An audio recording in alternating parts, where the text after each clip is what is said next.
নতুন নির্বাচন কমিশন গঠনে বৃহস্পতিবারের মধ্যে 10 জনের চূড়ান্ত নামের তালিকা জমা দেবে সার্চ কমিটি। এই তালিকায় বিভিন্ন রাজনৈতিক দল থেকে প্রস্তাব করা ব্যক্তিদেরই প্রাধান্য দেওয়া হবে। ইতিমধ্যে বিভিন্ন রাজনৈতিক দল থেকে 3 শতাধিক ব্যক্তির নাম প্রস্তাব করা হয়েছে। রাজনৈতিক অঙ্গন থেকে শুরু করে সাধারণ মানুষ সবার এখন একটি প্রশ্ন, কবে হতে যাচ্ছে ত্রয়োদশ জাতীয় সংসদ নির্বাচন।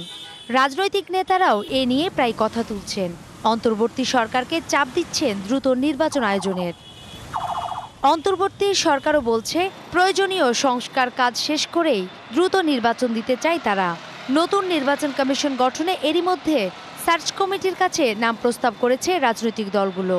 সার্চ কমিটিতে যাদেরকে যুক্ত করা হয়েছে তারা অত্যন্ত সম্মানিত ব্যক্তি, রাজনৈতিক দল এবং পেশাজীবী সংগঠন, এমনকি ব্যক্তির কাছ থেকেও তারা নাম আহ্বান করেছে নির্বাচন কমিশনে নিয়োগ দেওয়ার জন্য।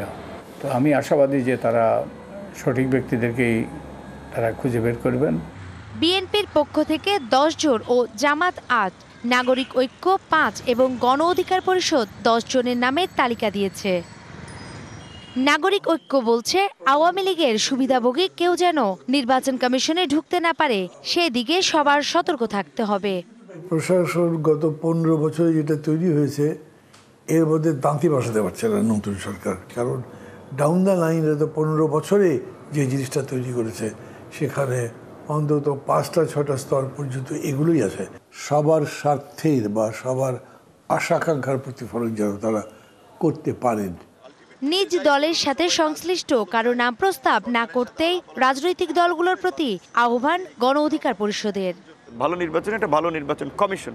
এখন সেখানে আমি যদি আমার দলের কাউকে প্রস্তাব করি সেটা তো অন্যদের কাছে গ্রহণযোগ্য হবে না, আবার অন্য কেউ যদি তার দলের সাথে সংযুক্ত কাউকে প্রস্তাব করে তাহলে তো সেটাও গ্রহণযোগ্যতা পাবে না। সরকারের প্রতি আহ্বান থাকবে যে সরকার যেন নিয়োগের আগে তাদের নিয়ে একটা গণবিজ্ঞপ্তি দেয় বা গণশুনানি করে।